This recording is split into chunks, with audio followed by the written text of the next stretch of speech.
خبر شامل کرتے ہیں کراچی سے نمائندے خصوصی بابر علی شیخ، ڈپٹی سیکرٹری اطلاع شرکی اور ممبر RCC بلاول ہاؤس شہنیلا خانزادہ نے پوری قوم کو نئے سال پر مبارکباد پیش کی ہے۔ چیئرمین بلال بھٹو زرداری، صدر آصف علی زرداری، خاتون اول Asifa Bhutto Faryal Talpur, RCC in charge senator Nadeem Bhutto, party قیادت اور جالوں کو مبارکباد اور نیک خواہشات کا اظہار کیا۔ شہنیلا خانزادہ نے حیدرآباد میں پارٹی رہنماؤں اور پارٹی میئر کے دفتر کا دورہ کیا اور پارٹی رہنماؤں لالہ ذیشان، فرقان قریشی اور دیگر سے ملاقات کی۔ بلاول بھٹو کے لیے نیک تمناؤں اور مستقبل میں ان کے وزیر اعظم بننے کے لیے جالوں کی انتھک جدوجہد کا عزم کیا۔ ان کی آمد پر انہیں خوش آمدید کہا اور انہیں روایتی اجرک پہنائی گئی، جبکہ حیدرآباد کی سوگات کے تحائف دیے گئے۔ شہنیلا خانزادہ نے کہا کہ حیدرآباد پارٹی کا قلعہ بن چکا ہے، ترقی کا سفر شروع ہو چکا ہے۔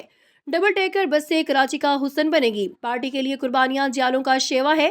ہماری قیادت نے شہادتیں دی۔ برسی کے اجتماع نے ہماری محترمہ بینظیر بھٹو سے عقیدت اور پارٹی ویژن کی جیت ظاہر کی۔ بلاول بھٹو عظیم لیڈر بن کر ابھرے ہیں اور خارجہ پالیسی میں بلاول بھٹو کی کاوشیں ظاہر ہو رہی ہیں۔ فرقان قریشی اور ذیشان قریشی نے آمد پر شکریہ ادا کیا اور کہا کہ حیدرآباد میں ترقی کا سفر شروع ہو چکا ہے۔ پیپلز پارٹی عوام کی امنگ ہے۔